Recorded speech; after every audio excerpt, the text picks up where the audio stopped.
yang saya gali dari senior-senior kami di Komisi 2 itu latar belakang kenapa kemudian pada akhirnya tidak ada pilkada di tahun 2022 dan 2023 yang berkonsekuensi dengan harus adanya pejabat. Nah, jadi kalau pertanyaan pertama dari tadi termohon, apakah ada anasir keterlibatan presiden? Kami melihat fakta-fakta selama kami di Komisi 2 tidak ada sama sekali keterlibatan presiden terhadap ini. Kemudian yang kedua, mekanisme evaluasi. Nah, tentu tadi saya mulai dari ada yang menyatakan saya mengkritik, ya. Saya ingin mengklarifikasi, saya tidak pernah mengkritik, tetapi saya termasuk seluruh anggota Komisi 2 selalu menghimbau, meminta kepada pemerintah, termasuk kepada Menteri Dalam Negeri, bahkan saya sering mengatakan soal pejabat ini hampir semua anggota Komisi 2 rewel, ya. Jadi setiap rapat kerja dengan Menteri Dalam Negeri, apakah temanya berkaitan dengan PJ atau dengan tidak PJ, pasti muncul tema soal pejabat ini, ya. Jadi mau bicara tentang soal yang lain-lain, ya. Jadi kan kami selalu kalau mau mengundang menteri itu harus ada temanya. Setiap tema apapun selama memang sudah dimulai proses penetapan pejabat ini, setiap rapat kerja seluruh anggota Komisi 2 selalu mempertanyakan dan mengingatkan, ya, kepada pemerintah melalui Menteri Dalam Negeri agar pemerintah betul-betul menjaga netralitas terhadap pejabat-pejabat yang ditunjuk sebagai pejabat kepala daerah itu, ya. Nah, termasuk juga pengawasannya. Nanti kalau misalnya ada informasi, jadi seperti yang saya katakan tadi, saya tidak tahu apakah ini berhubungan langsung. Teman-teman yang mengajukan pengajuan ke Mahkamah Konstitusi, apakah itu ada kaitannya dengan himbauan kami. Jadi waktu itu datang kepada kami sekelompok yang mengatasnamakan masyarakat sipil, mengkritik terhadap proses yang mereka rasakan kurang demokratis, ya. Walaupun kami tahu sudah ada peraturan sebelumnya, sebelum Permendagri nomor 4 tahun 2016 ini, kami sudah tahu bahwa Kementerian Dalam Negeri sudah biasa melakukan penetapan pejabat dengan peraturan pemerintah nomor 6 nomor 2005. Nah, dan nomor 49 tahun 2008.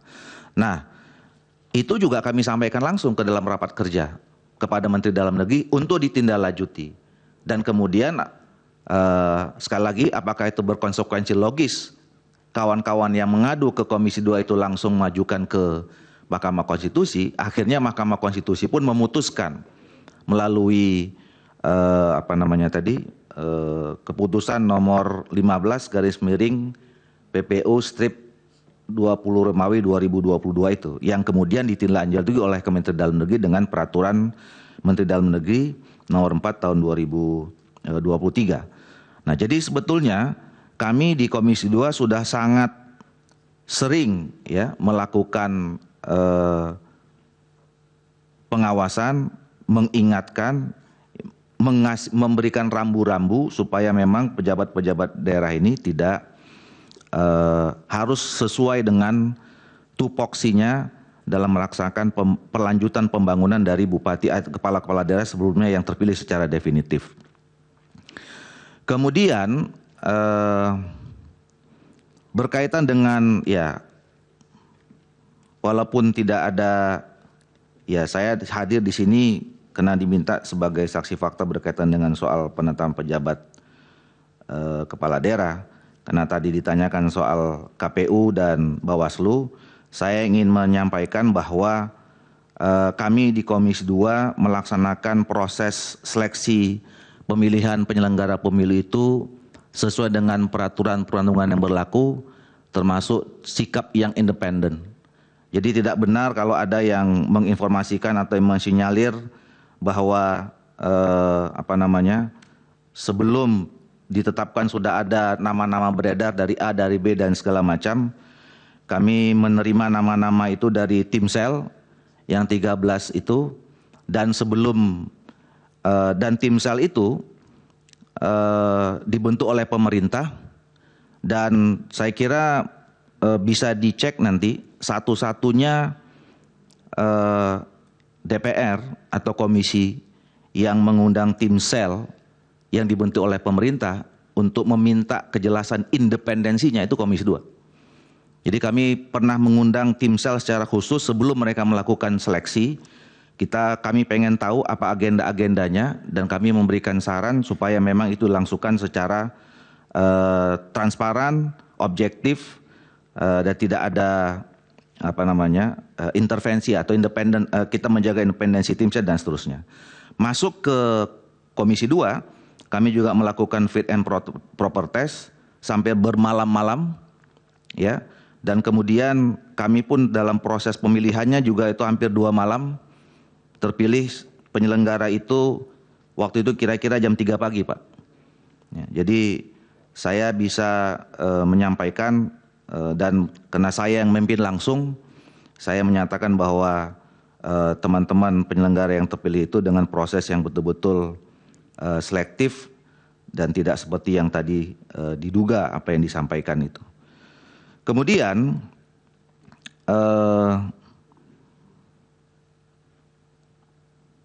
soal PKPU, tentu berdasarkan amanat undang-undang tentang Undang-Undang Nomor 7 Tahun 2017, ya, setiap peraturan KPU dan setiap peraturan Bawaslu sebelum ditetapkan harus dikonsultasikan kepada pemerintah dan DPR. Tidak ada satupun PKPU dan Perbawaslu selama saya menjadi Ketua Komisi 2 yang tidak pernah dikonsultasikan ke Komisi 2 pada rapat kerja bersama dengan pemerintah. Termasuk tadi PKPU yang disampaikan oleh pemohon 2. Ya. Jadi kami melakukan konsultasi terhadap PKPU itu. Nah, yang terakhir soal rapat tertutup tadi, ya, saya memang waktu itu memimpin rapat langsung. Ada pengaduan masih dari dalam kelompok masyarakat sipil, dan mereka menyampaikan adanya dugaan-dugaan terhadap proses verifikasi partai politik. Kalau memang betul waktu itu saya yang mengalihkan dari rapat terbuka menjadi rapat tertutup. Alasannya apa? Mungkin bapak-bapak dan ibu-ibu juga bisa lihat langsung di media di YouTube waktu itu. Dan kalau kemudian itu kemarin ada yang melakukan pengaduan, kami juga sudah menyerahkannya kepada lembaga yang berwenang, termasuk salah satunya DKPP yang berkaitan dengan itu. Saya kira itu yang mulia Bapak Ibu sekalian yang bisa saya sampaikan. Mudah-mudahan ini bisa menjawab semua apa yang tadi Bapak Ibu sampaikan kepada saya. Terima kasih. Yang mulia. Terima kasih Pak. Yang mulia, pertanyaan saya terhadap contoh-contoh kepala daerah baik gubernur maupun wali kota, bupati yang viral itu, bagaimana pengawasan Komisi 2 atau DPR? Itu belum dijawab yang mulia. Nanti Pak Suprianto. Pak Doli yang mulia. Pak Doli ada bisa tambahkan? Iya, seperti yang dimanatkan oleh undang-undang dan peraturan, kami tidak punya kewenangan untuk melakukan pengawasan langsung atau menegur langsung kepada pejabat kepala daerah. Yang kami lakukan adalah pengawasan terhadap yang mengangkatnya, yaitu pemerintah, dalam hal ini adalah Menteri Dalam Negeri. Terima kasih. Yang mulia, mungkin belum terjawab tadi pertanyaan saya yang mulia yang terkait dengan PKPU 19 ke PKPU 23. Itu ada konsultasi tidak tadi? Iya, konsultasi, dan itu terjadi kapan yang mulia? Konsultasi itu, perubahan itu antara 19 ke 23 bisa terkait dengan umur itu yang mulia. Bisa dijawab Pak Doli? Iya, yang mulia, terima kasih. Jadi saya tadi pertanyaannya apakah dikonsultasikan, sudah saya jawab dikonsultasikan yang mulia. Nah, kalau ada pertanyaan tambahan, kapan kami selalu melakukan konsultasi pada masa sidang, tidak masa reses. Terima kasih. Iya, baik. Pak Supriyanto, silakan. Terima kasih Yang Mulia. Yang pertama saya akan mencoba menjawab dari pihak terkait dengan pansel, apakah anggota KPU maupun Bawaslu yang di fit and proper test itu ada tekanan atau ada pesanan dari kekuasaan atau pemerintah atau bahkan presiden. Saya jawab tidak ada, karena kami melakukan fit and proper test ini secara mandiri, Pak. Jadi kami dari masing-masing fraksi, khususnya di Gerindra ini, kami membuat skor. Setelah kami mendapat skor dari masing-masing anggota panselnya Gerindra, kami kemudian mencoba membuat skor, sehingga tidak ada titipan, tidak ada hal-hal yang menyalahi prosedur. Saya kira untuk urusan fit and proper test-nya clear and clean. Kemudian dari pertanyaan berikutnya adalah, adakah dari penjabat dari partai mana? Kalau ini saya tidak tahu, Pak. Saya tidak tahu karena ini memang rekrutmen tentang pejabat kepala daerah ini sudah diatur secara rigid ya. Jadi kami ini adalah kewenangan dari pemerintah. Terus kemudian mengenai Pak Refli Harun terkait aturan pengangkatan kepala daerah, apakah harus dipilih atau bagaimana, ya kita kembalikan kepada aturan yang ada, yaitu Undang-Undang terkait dengan nomor 10 tahun 2016 di pasal 2001 kalau nggak salah, huruf di situ disebutkan bahwa harus ada PJ. Ya kita lakukan aja sebagai amanat undang-undang itu, bahwa kita harus pemerintah DPR itu harus Yang Mulia, pertanyaan saya bukan itu. Pertanyaan saya adalah waktu pembentukan undang-undang itu, ya, ada nggak perdebatan alternatif lain selain menunjuk penjabat yang ditunjuk itu? Diskusinya Pak waktu itu, Pak. Kalau masalah Diskusinya pada waktu itu. Kalau Bapak terlibat, kalau tidak ya nggak apa-apa. Ya, saya nggak terlibat, Pak. Terus kemudian dari Ibu Hakim yang masalah pengangkatan PJ itu sebetulnya kalau kita melihat membandingkan, kebetulan saya menjabat anggota DPR Kabupaten itu mulai tahun 99, terus kemudian di daerah saya 2 kali, kemudian di provinsi sekali, dan ini 3 kali terpilih. Maksudnya begini, kalau saya melihat, kebetulan saya pernah jadi ketua DPR, pengangkatan PJ ini kalau menurut saya sudah ada perkembangan yang cukup bagus dari sisi demokratisnya. Karena kewenangan pengangkatan pejabat daerah itu sudah barang tentu adalah oleh pemerintah. Namun sekarang ini sudah ada usulan, kalau dulu nggak ada. Tahun 2010, 2004 itu tidak ada yang namanya saya ketua DPRD, nggak ada ditanya ini usulanmu siapa, nggak ada. Jadi saya kira untuk ketentuan pengangkatan PJ yang sekarang ini termasuk lebih demokratis dan mengalami kemajuan yang cukup berarti. Terima kasih. Silakan Pak Gani. Baik, terima kasih Yang Mulia. Pertama saya ingin menjelaskan bahwa pada hari ini saya di Kemendagri sebagai Kepala Biro Hukum Kemendagri.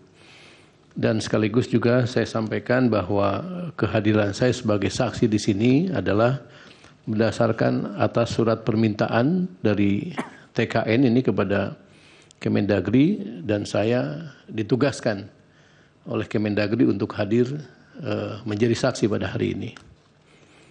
Izin Yang Mulia, ada surat tugasnya? Ada, Pak. Terima kasih. Silakan Pak, dijawab singkat-singkat. Baik, saya ingin sampaikan terkait dengan peristiwa Jersey tadi.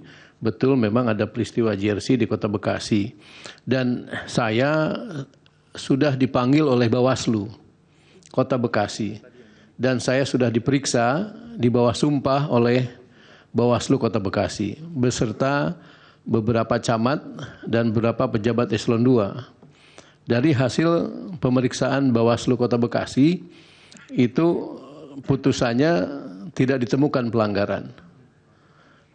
Setelah itu dibanding ada keberatan kepada Bawaslu Provinsi.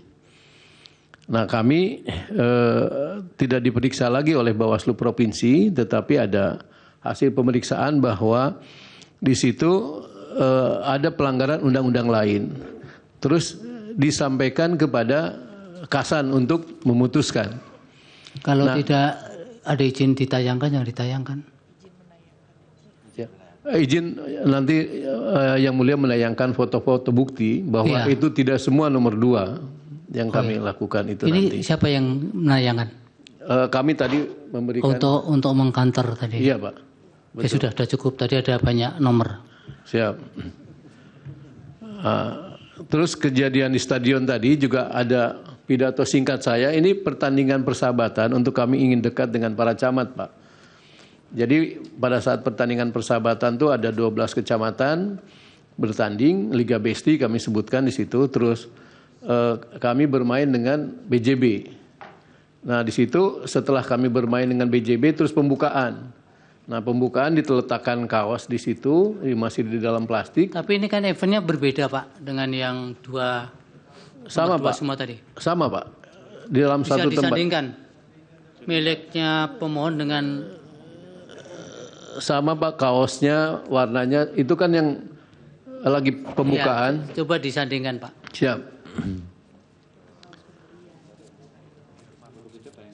Fotonya ditayangin dulu yang tadi sama yang di media. Mana yang milik pemohon?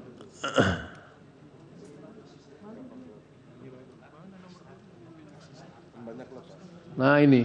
Nah ini kan beda event Ya. Pak. Ini izin Pak. Di belakangnya Pak. Di belakangnya itu barisan tadi, foto-foto yang di belakang tadi yang di barisan. Barisan yang pemain. Kenapa Ini- yang di depan ini dua semua itu? Ini para camat, nah itu Pak. Jadi ada yang nyusun di situ kan kaos itu tumpukannya 1 sampai 25. 1 sudah diambil untuk kiper. Diambil nomor 1 dan 2 yang tumpukan atas. Nah nomor bawahnya itu dibagiin sudah dipakai semua Pak. Di belakang. Nah yang 2 itu dipakai untuk seremoni. Masih dibungkus di plastik. Iya di lapisan kedua itu. Bukan mencetak angka 2-nya yang banyak, kaos nomor 2-nya. Enggak Pak, itu sesuai dengan pemain Pak, sesuai dengan tim. Coba kembalikan yang banyak nomor 2 tadi, berada berapa? Pas lagi seremoni ini ada yang Oh, memang beda warna, beda tim.